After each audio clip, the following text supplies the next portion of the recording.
திருவாரூர் வடக்கு மாவட்ட பேச்சாளர் அப்துல் மாலிக் அவர்கள் தொழுகையின் அவசியம் என்கின்ற தலைப்பில் உங்கள் முன் உரையாற்றுவார்கள்.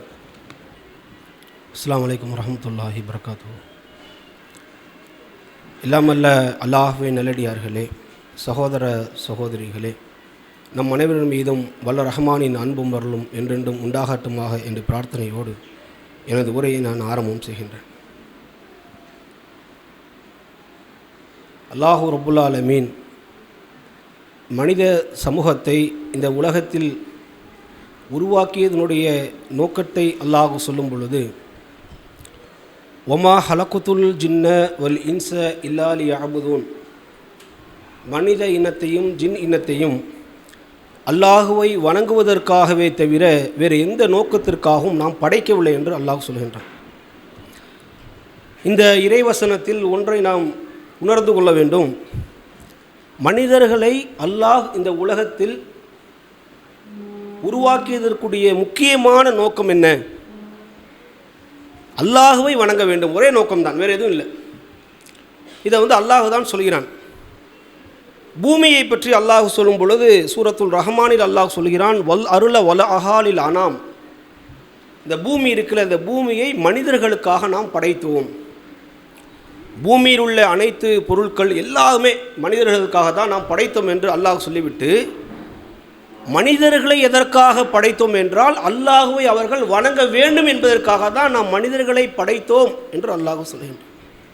இப்போ முதன்மையான முக்கியமான ஒரு நோக்கம் என்னவென்றால், மனிதர்கள் அல்லாஹுவை வணங்க வேண்டும். அந்த வணக்கம் எல்லா மனிதர்களிடத்திலும் இருக்க வேண்டும். அதற்காக தான் உலகத்தில் அல்லாஹ் மனிதர்களை படைத்தான் என்பதை இறைவன் தெளிவான நமக்கு சொல்லி காட்டுகிறான். இந்த வணக்கத்தில் ஆக சிறந்த வணக்கம்தான் இறை வணக்கம். தொழுகையை பொறுத்த வரைக்கும் அல்லாஹு ரப்புல் ஆலமீன் தனது இறைவசனத்தில் ஏராளமான இடங்களில் அல்லாஹ் பேசுகிறான். அன்பார்ந்த சகோதர சகோதரிகளை நினைத்து பாருங்கள். நமக்குங்க இந்த உலகத்தில் ஒரு உதவி வேண்டுமானால்,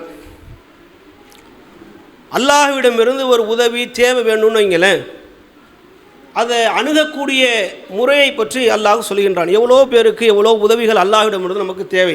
வியாபாரத்தில் பரக்கத்து தேவை, பிள்ளை பாக்கியம் தேவை, நிம்மதியான வாழ்க்கை தேவை, வீடு தேவை, இப்படியெல்லாம் நமக்கு பல தேவைகள் உள்ள மனிதனாகத்தான் ஆண்கள் பெண்கள் நாம் வாழ்கிறோம். இந்த எல்லா தேவைகளுக்கும் மிக முக்கியமான ஒரு அம்சம் என்ன இருக்கிறது என்றால், தேவைகளுக்கு அல்லாஹ்வுடைய உதவி தேவை. எனக்கு அது வேண்டும் இது வேண்டும் என்று மனிதன் எண்ணுகிறான்ல, யோசிக்கிறான்ல. இப்படி யோசிக்கும் பொழுது, எண்ணும் பொழுது அவனுக்கு முக்கியமாக எது தேவை என்றால் இறை உதவி அவனுக்கு நிச்சயம் வேண்டும். இந்த உலகத்தில் மட்டுமில்லை, மறுமையிலும் அவனுக்கு உதவி வேண்டும்ல. சொர்க்கத்திற்கு போக வேண்டும், அல்லாஹ்வுடைய உதவி தேவை. நரகத்தினுடைய இறைவனுடைய வேதனை ஒருவன் அடைந்து விடக்கூடாது, அல்லாஹ்வுடைய உதவி தேவை. உலகத்திலையும் சரி மறுமையிலையும் சரி இறைவனுடைய உதவி நிச்சயம் நமக்கு வேண்டும் தான், மாற்று கருத்து இல்லை.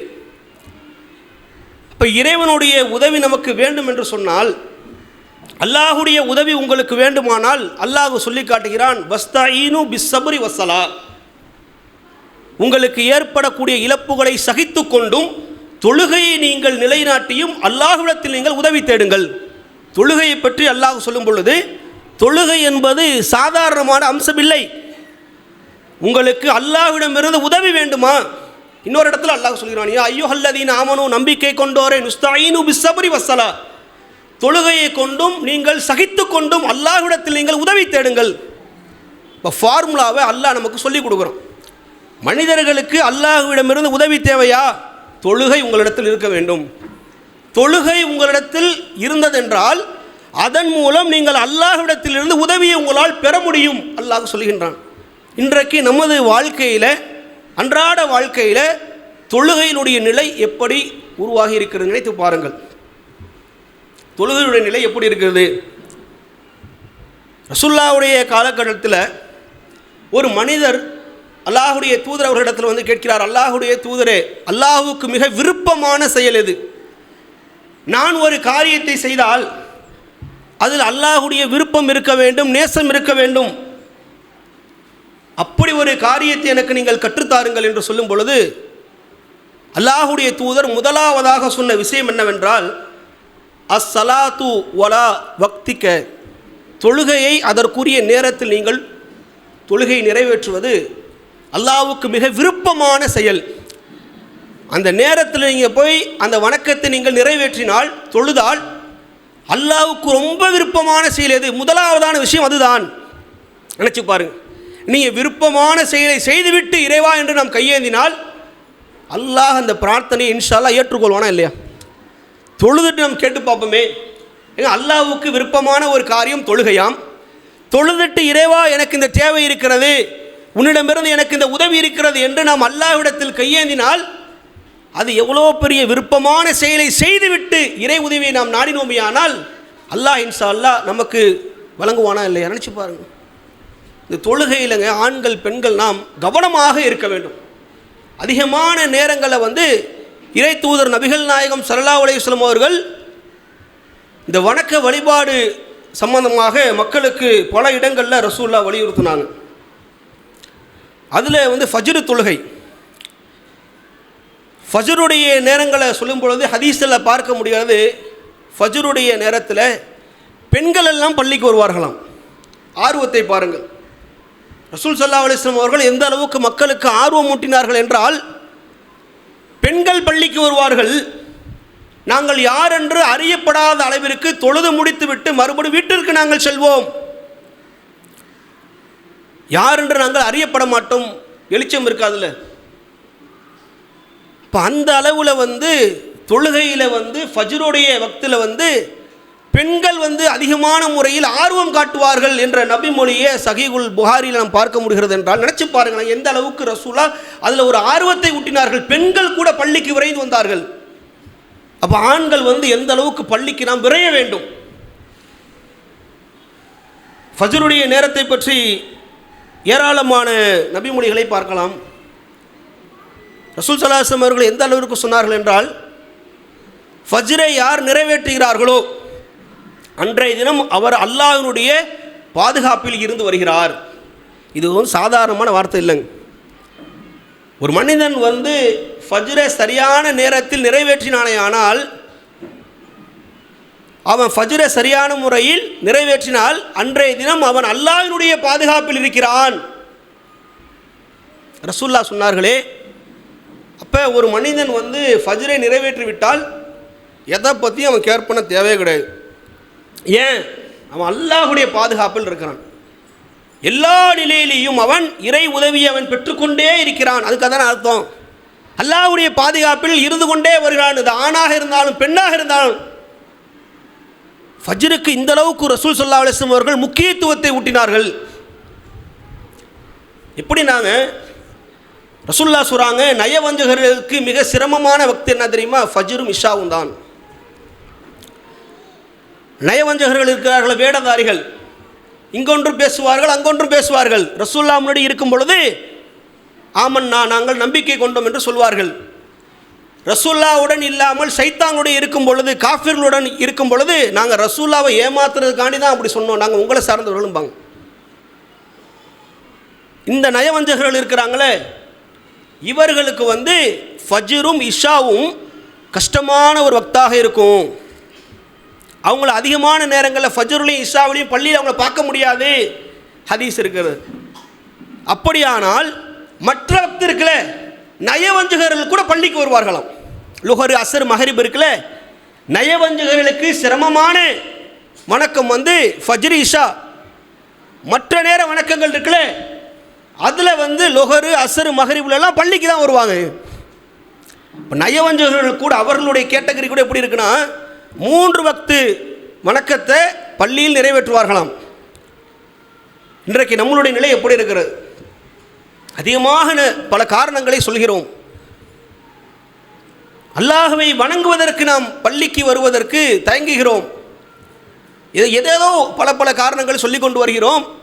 ஆனால் ரசூலுல்லாஹ்வுடைய காலகட்டத்தில் ரசூலுல்லாஹ் சொன்னார்கள், ஃபஜ்ரு இஷாவும் நயவஞ்சகர்களுக்கு கஷ்டமாக இருக்கும். சொல்லிட்டு ரசூல் அடுத்து என்ன சொல்கிறாங்கன்னா, யார் ஒருவர் இந்த வணக்கத்தை அதனுடைய நன்மைகளை ஒருவர் உணர்ந்தால் அவர்கள் பள்ளிக்கு தவழ்ந்தாவது வந்து விடுவார்கள். இறை வணக்கத்தில் ஈடுபடக்கூடிய நன்மையை ஒரு மனிதன் உணர்ந்தானேயானால் பள்ளிக்கு தவழ்ந்தாவது அவன் வந்து விடுவான். சொல்லிட்டு ரசூல் அடுத்தபடியாக சொன்னார்கள், பாங்கு சொன்ன பிறகு, இக்காமத் சொன்ன பிறகு ஒரு மனிதன் பள்ளிக்கு வராமல் அவன் வீட்டிலேயே உறங்கினானே ஆனால், அல்லது பள்ளிக்கு வராமல் இருந்தானே ஆனால், அவனை எரித்து விடுவதற்கு எனது மனம் எண்ணியதுண்டு. இவனா ஏன் வாழணும்ன்ற சொல்ல கேட்கலாம்.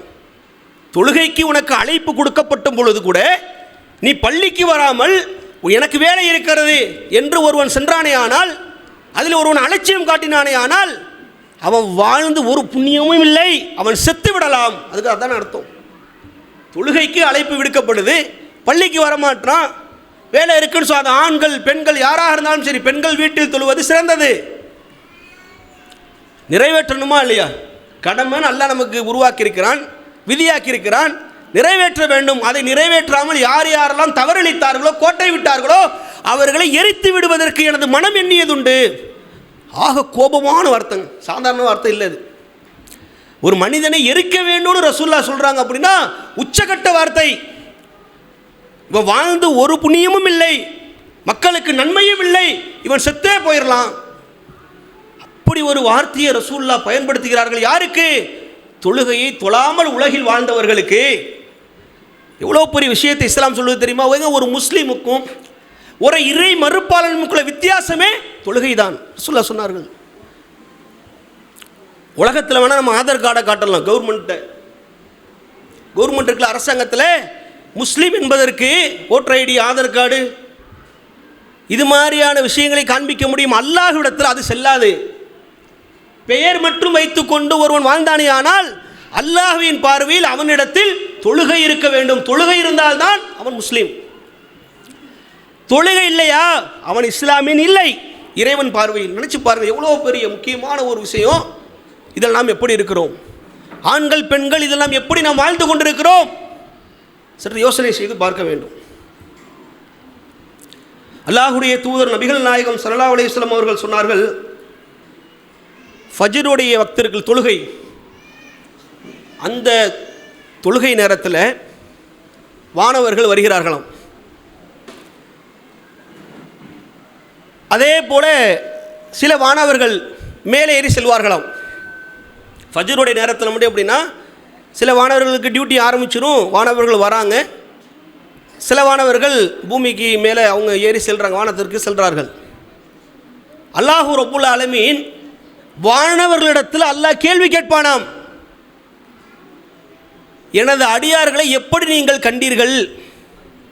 வானவர்களை பார்த்து அல்லாஹ் கேள்வி கேட்பான், எனது அடியார்களை எப்படி நீங்கள் கண்டீர்கள்? வானவர்கள் பதில் சொல்வார்களாம், சென்றார்கள். அவங்க சொல்லுவாங்களாம், இறைவா, உன்னை நினைக்கக்கூடிய இறை வணக்கத்தில் தான் அவர்களை நாங்கள் விட்டு விட்டு வந்தோம். வந்த வானவர்களும் சொல்வார்களாம், இறைவா, நாங்கள் பூமிக்கு சென்றோம், உன்னை அவர்கள் நினைவு கூர்ந்து கொண்டிருந்தார்கள், தொழுகையில் அவர்கள் ஈடுபட்டு கொண்டிருந்தார்கள். இப்போ அல்லாஹ்விடத்தில் எப்படி ஒரு அடியானிடத்தில் அடியானுடைய பேர் பதிவாகிறது என்றால், ஃபஜ்ருடைய நேரத்தில் வானவர்கள் ஒரு கூட்டம் வருகிறது, ஒரு கூட்டம் மேலேறி செல்கிறது, அல்லாஹ் விசாரணை செய்கிறான். அவர்கள் சொல்வார்கள், தொழுகையில் தான் அவர்கள் ஈடுபட்டு கொண்டிருந்தார்கள், நாங்கள் இங்கே வரும் பொழுது, இறைவா, நாங்கள் செல்லும் பொழுதும் தொழுகையில் தான் அவர்கள் இருந்தார்கள். வானவர்கள் வந்து சாட்சி கூறக்கூடிய அளவிற்கு இப்போ ஃபஜ்ரு தொழுகை ரொம்ப முக்கியமானதாக இருக்கிறது. அதே போல் ஐநேர தொழுகைகளையும் நாம் சரியான முறையில் நிறைவேற்ற வேண்டுமே, அல்லாஹ்விற்கு விருப்பத்திற்குரிய ஒரு காரியமாக உள்ளது. நாம் எந்த அளவுக்கு நாம் இருக்கிறோம் நினச்சி பாருங்கள். பள்ளி பெருசாக இருக்குது, அதிகமாக இஸ்லாமிய மக்கள் எல்லாம் வாழ்கிறோம். வக்து நேரம்னு பார்த்தா அந்த பள்ளிக்கு விரைந்து செல்கிறோமா? ரொம்ப சிரமமான ஒரு விஷயமாக மனிதர்களுக்கு தெரிகிறது. அல்லாஹ்வுடைய தூதர் நபிகள் நாயகம் ஸல்லல்லாஹு அலைஹி வஸல்லம் அவர்கள் சொன்னார்கள்,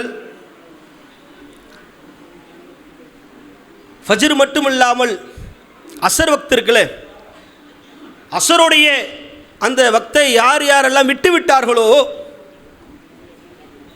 அவருக்கு மிகப்பெரிய ஒரு எச்சரிக்கையை ரசூல்லா செய்தார்கள்.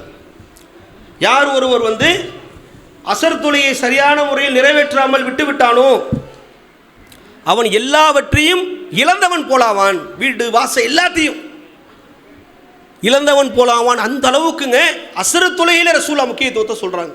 இப்போ ஃபஜ்ருடைய முக்கியத்துவத்தை சொல்றாங்க, இஷாவுடைய முக்கியத்துவத்தை சொல்றாங்க. ரசூலுல்லாஹ்வுடைய காலகட்டத்தில் ஒரு நபித்தோழர் பள்ளிவாசலுக்கு நடந்தே வருகிறார், வெகு தொலைவிலிருந்து நடந்து வருகிறார். மற்ற சஹாபாக்கள் அந்த நபரை பார்த்து கேட்கிறாங்க, ஏன் உங்கள்கிட்ட வாகனம் இல்லையா? இவ்வளோ தொலைவில் இருந்து நீங்கள் பள்ளிவாசலுக்கு நடந்து கொண்டே வருகிறீர்களே, உங்களிடத்தில் வாகனம் இல்லை, ஏதாவது ஏற்பாடு செய்து கொள்ளலாமே. அதற்கு அந்த நபித்தோழர் சொன்ன பதில் என்ன? நான் நடந்து வருவதை விரும்புகிறேன், நான் நடந்து மறுபடியும் வீட்டுக்கு செல்வதை நான் விரும்புகிறேன், அதை தான் ஆசைப்படுறேன். அல்லாஹ்வுடைய பள்ளிக்கு வெகு தூரத்திலிருந்து நடந்து வருவதை நான் விரும்புகிறேன். எந்த அளவுக்கு ரசூலுல்லாஹ் உருவாக்கினார்கள் என்று பாருங்கள். இது ரசூலுல்லாஹ்ட்ட ஒரு நபித்தோழர் கொண்டு போய் சொல்கிறார், அல்லாஹ்வுடைய தூதரை இப்படி இந்த மனிதர் சொல்கிறார், அவருடைய எண்ணத்திற்கு அல்லாஹ் அதை நன்மையாக்கி தரட்டும். அல்லாஹ்வுடைய தூதருடைய வாழ்க்கையில் அலுப்ப பார்க்கலங்க, சோம்பேறித்தனத்தை பார்க்கவில்லை. பள்ளிவாசலுக்கு வெறும் தொலைவு இருந்தாலும் கூட, வாகனம் இருந்தும் கூட பல நபித்தோழர்கள் பள்ளிக்கு நடந்தே சென்றார்கள் நன்மை அடைவதற்காக. ஒரு எட்டுக்கும் நன்மை என்று ரசூலுல்லாஹ் சொன்னாங்களே. யார் ஒருவர் அழகிய முறையில் ஒழு செய்துவிட்டு வீட்டிலிருந்து அவர் பள்ளிக்கு செல்கிறார், அவர் எடுத்து வைக்கக்கூடிய ஒவ்வொரு எட்டுக்கும் அல்லாஹ் நன்மையை தருகிறான். சஹாபாக்கள் காலத்தில் தொழுகைக்கு விரைந்து போகிறாங்க, ஜமாத்துக்கு சரியான நேரத்தில் போய் அட்டன் ஆகுறாங்க, நடந்து போகிறாங்க. எந்த அளவுக்கு அவர்களுடைய ஈடுபாடு அதிகமாக இருந்தது. இன்னைக்கு நம்ம இடத்துல அந்த ஈடுபாடு எப்படிங்க இருக்குது? ஜும்மாவுக்கு கூட ஒரு அமர்வு முடிஞ்சு தான் வருது. மக்களுடைய அந்த நிலையை பாருங்கள். ஜும்மாவுடைய நேரத்தில் கூட முன்னாடி வந்து உட்காரணும், ஹதீஸ் இருந்தாலும் கூட, முக்கியத்துவமாக சொல்லப்பட்டாலும் கூட, நம்முடைய அலட்சியம் எப்படி இருக்கிறது என்றால், தொழுகையிலையும் முக்கியத்துவத்தை காண்பிப்பது கிடையாது. அல்லாஹ் ஜும்மாவை விதியாக்கி இருக்கிறானே, அதில் எவ்வளோ பெரிய ஒரு முக்கியமான ஒரு விஷயம், அதுலேயும் கூட முன்னுக்கு வருவோமா என்று பார்த்தால் மக்களிடத்தில் பலவேறாக அலட்சியம் இருக்கிறது. ஆனால் மறுமையில் அல்லாஹ் கேட்கக்கூடிய முதல் கேள்வியே தொழுகை தான். ரசூலுல்லாஹ் சொன்னாங்க, தொழுகை சம்பந்தமாக தான் நாளை மறுமையில் அல்லாஹ் எல்லா அடியானையும் விசாரிப்பான். சொல்லிட்டு ரசூலுல்லாஹ் சொன்னார்கள், யார் அந்த கேள்வியில் சரியான முறையில் ஒருவர் பதிலளித்து விட்டால் மற்ற கேள்விகள் அவருக்கு இலகுவாகிவிடும். தொழுகை குறித்து அல்லாஹ் கேட்கக்கூடிய கேள்வி யாருக்கு பாரமாக இருக்கிறதோ மற்ற கேள்வியும் அவருக்கு பாரமாக அமையும். மறுமையில அல்லாஹ் கேட்கக்கூடிய முதல் கேள்வி தொழுகைதான் என்று இருக்கும் பொழுது அல்லாஹ் எப்படி ஜட்ஜ்மெண்ட் பண்றான்னு பாருங்களேங்க. ஒரு மனுஷன்ட்ட தொழுகை இருக்குதா, முதல் கேள்வி உனக்கு அதான். அதில் சரியாக நீ செயல்பட்டால் தான் மற்ற கேள்விகள், மற்ற கேள்விகளும் எப்படி இருக்கும், ஈஸியாக இருக்கும். ரசூலுல்லாஹ் சொன்னார்களே, அதில் ஒருவன் கஷ்டப்பட்டு சிரமப்பட்டானே ஆனால், பரிதவித்தானே ஆனால், யார் ஒருவன் பரிதவிப்பான்? உலகத்தில் பாங்கு சொல்லியும் சப்தங்கள் கேட்டும் அல்லாஹ்விடத்திலிருந்து அழைப்பு வந்தும் அந்த அழைப்பை யார் யாரெல்லாம் ஆண்கள் பெண்கள் அலட்சியப்படுத்தினார்களோ அவர்களுக்கு மறுமை நாளில் தொழுகை குறித்து அல்லாஹ் கேள்வி கேட்கும் பொழுது ரொம்ப பாரமாக இருக்கும்னு ரசூலுல்லாஹ் சொன்னார்களே. அந்த நிலைமைக்கு நம்ம போயிடவே கூடாது. கண்ணு தெரியாத ஒரு நபித்தோழருக்கு கூட ரசூலுல்லாஹ்ட்ட வந்து கேட்கிறார், அப்துல்லாஹ் இப்னு உம்மி மக்தூம், நம்ம அதிகமாக கேட்ட ஒரு சம்பவம் தானே. அல்லாஹ்வுடைய தூதரே, எனக்கு பார்வை தெரியாது, பள்ளிக்கு அழைத்து செல்வதற்கும் எனக்கு யாரும் ஆட்கள் இல்லை, இரவு நேரங்களில் விசஜந்துங்கள் இருக்குமோ என்று எனக்கு அச்சமும் இருக்கிறது, பார்வை தெரியாதுல்ல, நான் வீட்டிலே தொழுது கொள்ளலாமா? தொழுகையில் சலுகை கேட்கல, பள்ளிக்கு வர முடியலன்னு சலுகை கேட்குறாங்க. அல்லாஹ்வுடைய தூதர் அவர்கள் சொன்ன பதில் என்ன? பாங்கு சப்தம் உங்கள் காதில் விழுகிறதா? ரசூலுல்லாஹ் கேட்குறாங்க. ஆம் அல்லாஹ்வுடைய தூதரே. ஃபஅஜீப், அப்படி என்றால் நீங்கள் பதில் சொல்லியாக வேண்டும். அந்த ஹதீஸை பார்க்கும் பொழுது எவ்வளோ அழகாக ரசூலுல்லாஹ் சொல்கிறாங்க பாருங்க. கண்ணு தெரியாத ஒரு நபித்தோழருக்கு கூட ரசூலுல்லாஹ் செய்த உபதேசம் என்ன? பாங்கனுடைய சப்தம் உங்கள் செவிக்கு பட்டால் நீங்கள் பதில் சொல்லி ஆகணும், அப்படின்னா பள்ளிக்கு தான் வரணும். நீங்கள் இப்படியாப்பட்ட ஒரு சட்டத்தை ரசூலுல்லாஹ் போட்டிருக்காங்க. கண்ணு தெரியாத ஒரு நபித்தோழருக்கு கூட தொழுகைக்கு பள்ளிக்கு தான் நீ வர வேண்டும் என்று ரசூலுல்லாஹ் கடமையாக்கினார்களே, கட்டாயப்படுத்தினார்களே.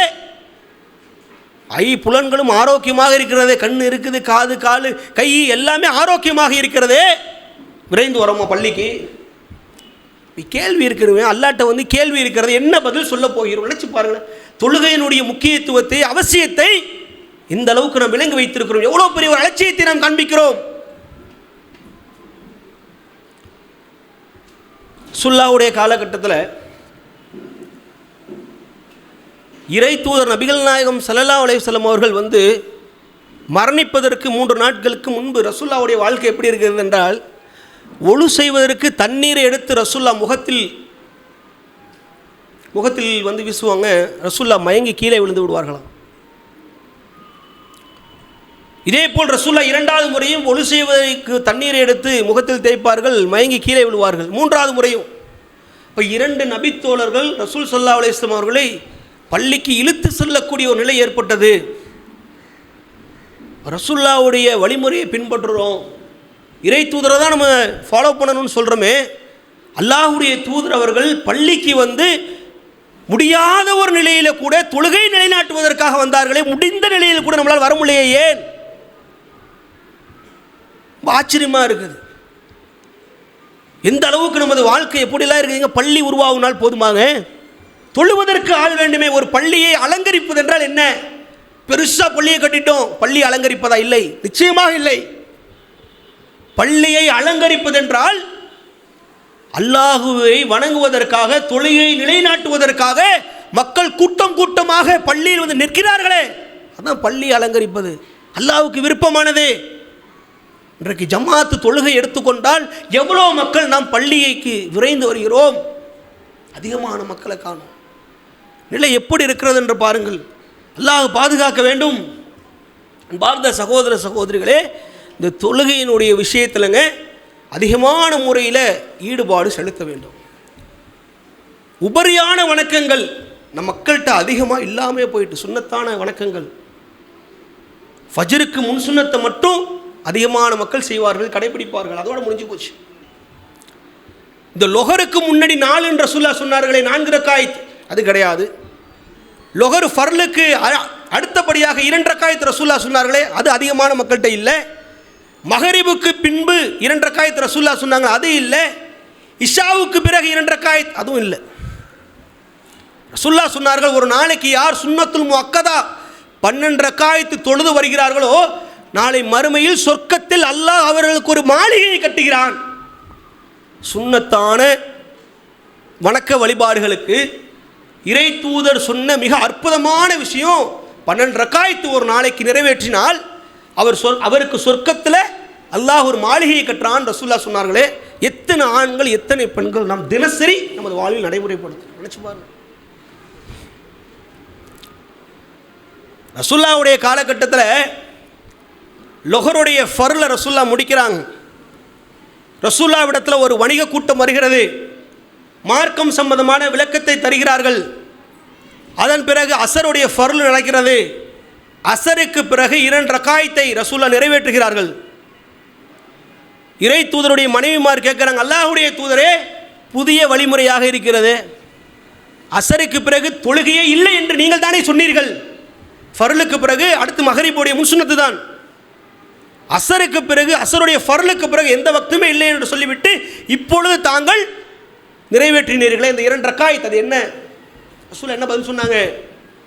லொஹருக்கு பின்பு நான் செய்ய வேண்டிய 2 ரக்காயத்தை இப்பொழுது செய்தேன், நிறைவேற்றினேன். ஏன்? வணிக கூட்டம் வந்துச்சு, மார்க்கம் சம்பந்தமாக பல விஷயங்களை அவர்கள் முன் நான் பேசிக்கொண்டிருந்தேன்.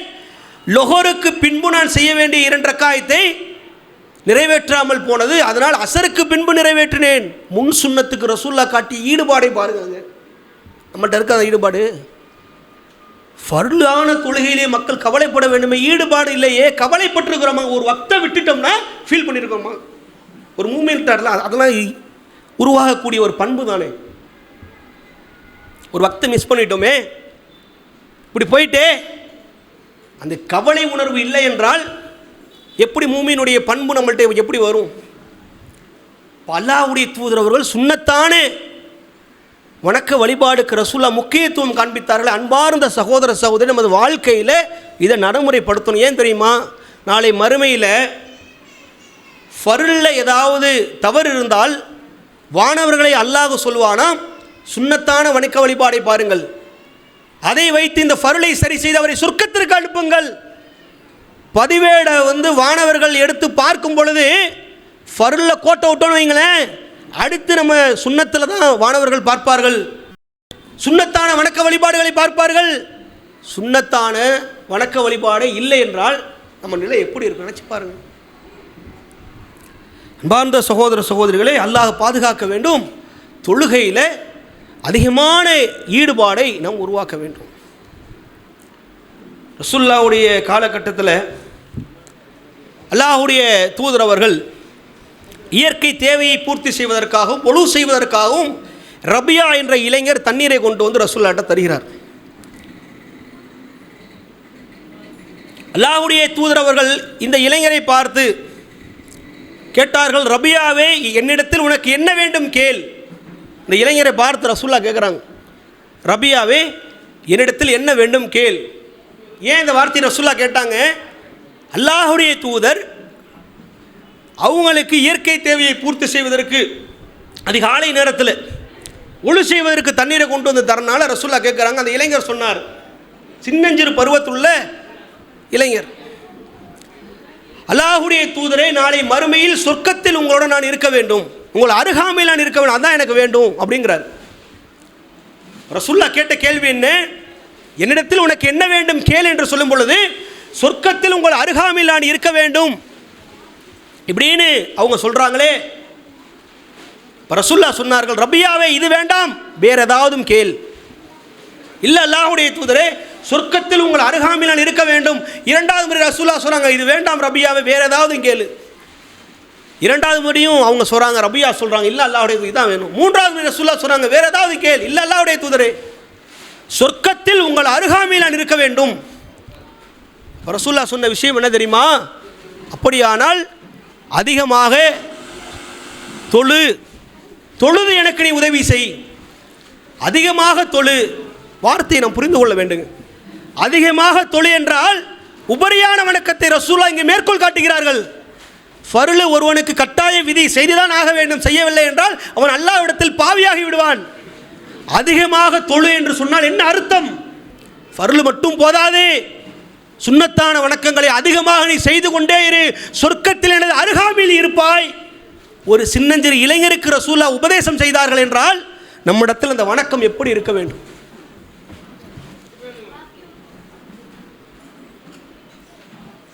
அன்பு சகோதர சகோதரிகளை நினைச்சு பாருங்க, இந்த வணக்க வழிபாடு நம்மிடத்தில் எப்படி இருக்க வேண்டும், இன்றைக்கு எப்படி இருக்கிறது, இதை நாம் சரி செய்ய வேண்டும்.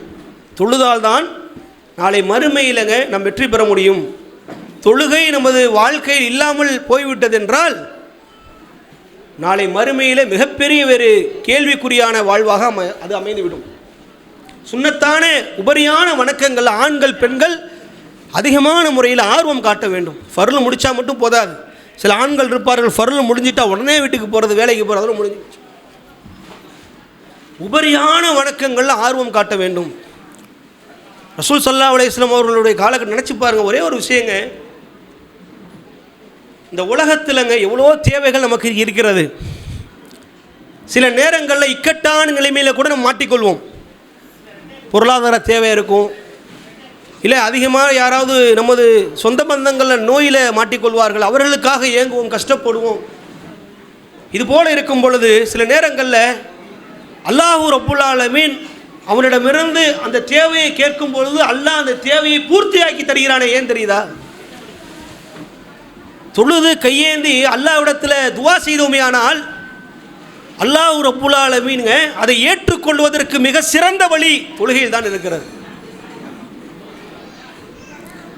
நபிகள் நாயகம் ஸல்லல்லாஹு அலைஹி வஸல்லம் அவர்கள் சொன்னார்கள், யார் ஒருவர் வீட்டிலேயே ஒழு செய்துவிட்டு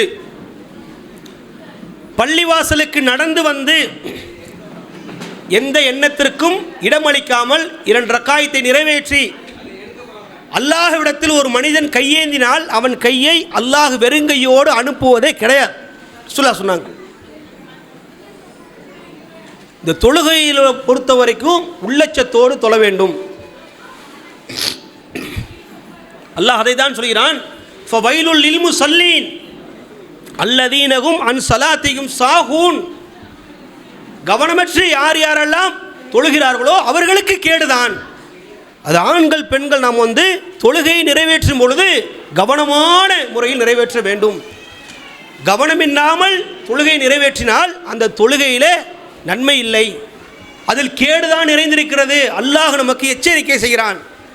இன்றைக்கு நம்மில் அதிகமான நபர்களுங்க தொழுகையில் தக்பீர் கட்டணும் வேறு சிந்தனைக்கு நாம் போகிறோம். அப்படி போகக்கூடாது.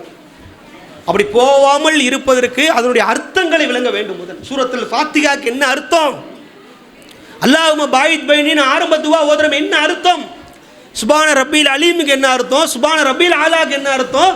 அர்த்தங்களை அதிகமான முறையில் மெமரி பண்ணிட்டோன்னு வைங்களேன், விளங்கிக்கிட்டோன்னு வைங்களேன், தொழுகை இமாம் வைக்கும் பொழுது அல்லது நாம் தனியாக நின்று இபாதத்துகளை ஈடுபடும் பொழுதுங்க அந்த அர்த்தங்களை விளங்கி கொண்டோமே ஆனால் கவனம் மாறாமல் இருப்பதற்கு அது நமக்கு மிகச்சிறந்த வகையில் ஒரு வழிவகை செய்யும். இன்ஷா அல்லாஹ் அர்த்தங்களை விளங்குவோம். முதல்ல வணக்க வழிபாடுகளில் அர்த்தங்களை விளங்கி அந்த வணக்கத்தில் ஈடுபடுவோம். அதே போல் தொழுகையில் அதிகமான முறையிலங்க ஈடுபாடை காண்பித்தால்தான் மறுமையில் வெற்றி பெற முடியும். நரகவாசிகளுடைய நிலை எப்படிமா இருக்கும்? அல்லாஹ் சொல்கிறான், சக்கர் என்ற நரகத்தில் உங்களை தள்ளியது எது? சொர்க்கவாசிகள் நரகவாசிகளை பார்த்து கேட்பார்களாம், இந்த நரகத்தில் போய் விட்டீங்களப்ப, எதனால் போய் விழுந்தீங்க, என்ன காரணம்? காலு லம் நகு மினல் முஸல்லீன், உலகில் நாங்கள் தொழுகையாளியாக இருக்கவில்லை. காரணத்தை பாருங்க. மறுமையில் முதல் கேள்வி தொழுகை, அதில் ஒருவர் சரியான முறையில் பதில் சொல்லிவிட்டால் ஏனைய கேள்விகள் இலகுவாக்கப்படும். நரகத்தில் போய் விழுந்ததுக்கு என்ன காரணம்னு கேட்டால், தொழாமல் இருந்தேன் அதனால் நரகத்தில் போயிட்டேன். இதை நாம் எச்சரிக்கையாக வைத்துக்கொண்டு அன்பார்ந்த சகோதர சகோதரிகளே, தொழுகையில் அதிகமான முறையில் நாம் ஆர்வம் காட்ட வேண்டும். தொழுகை தான் நாளை மறுமையில் நமக்கு மிகப்பெரிய ஒரு வெற்றியை ஈடேற்றத்தை பெற்றுத்தரும். அதில் பூஜ்யமாக இருந்தோம்னு வைங்களேன், எந்த ஒரு வணக்க வழிபாடு செய்தாலும் அது நமக்கு பயனளிக்காமல் போய்விடும். மூலதனமே தொழுகை தான். அதில் நாம் ரொம்ப ரொம்ப கவனமாக இருக்கணும். அதனால தானே ரசூலுல்லாஹ் சொன்னாங்க, ஒரு ஆள் நின்று தொழ முடியவில்லை என்றால் அமர்ந்து தொழட்டும், அமர்ந்து தொழ முடியவில்லை என்றால் படுத்து கூட ஒரு கடமை நிறைவேற்றட்டும். ஏன்? தொழுகையில் சாக்கு போக்கு கிடையாது, மார்க்கத்தை சொல்லவே முடியாது. தொழுகை இருக்குல்ல, யாராக இருந்தாலும் அதில் சாக்கு போக்கு சொல்ல முடியாது. நீங்கள் வெளியூருக்கு போனாலும் 2 ரக்காயத்தை நிறைவேற்றுங்கள், சிரமத்தை தராமல் அல்லாஹ் எளிதாக்கி தருகிறான். நினைச்சு பாருங்கள், அல்லாஹ்வுடைய அருளை பாருங்கள். இந்த வணக்கத்தை நிறைவேற்றுவதற்காக, தொழுகையை நிறைவேற்றுவதற்காக உங்களுக்கு காய்ச்சலாக இருக்கிறதா, நீங்கள் தயவம் செய்து கொள்ளுங்கள். அல்லாஹ் ரப்புல் ஆலமீன் நமக்கு ரொம்ப இலகுவாக்கி தருகிறான் வணக்கத்தை கூட. 4 2 தொழு, 2+2 சேர்த்து தொழு, அல்லது 3+2 மகரிபி இஷாவியும் வெளியூரில் இருந்தால் சேர்த்து தொழு. தண்ணீர் இல்லையா, தயமம் செய்து கொள். அல்லது காய்ச்சலாக இருக்கிறதா, தயமம் செய்து கொள். நின்று தொழ முடியவில்லையா, அமர்ந்து தொழு. எவ்வளோ பெரிய சலுகைகளை அல்லாஹ் ரப்புல் ஆலமீன் தொழுகையில் தந்திருக்கின்றான். அவ்வளோ சலுகைகளை தந்தும் இந்த ஃபர்லை நிறைவேற்ற முடியவில்லை என்றால், இந்த உபரியான வணக்கங்களை நிறைவேற்ற முடியவில்லை என்றால் அல்லாஹ் பாதுகாக்க வேண்டும். நாளை மறுமையில் நாம் வெற்றி பெறுவது மிகப்பெரிய கேள்விக்குறியாக அமைந்துவிடும். அதை கவனத்தில் கொண்டு தொழுகையில் நாம் சரியான முறையில் நிறைவேற்றி நாளை மறுமையில் நாம் வெற்றி பெறக்கூடிய நன்மக்களாக வல்ல ரஹ்மான் நம் அனைவரையும் ஆக்கி அருள்வானாக என்று கூறி எனது உரையை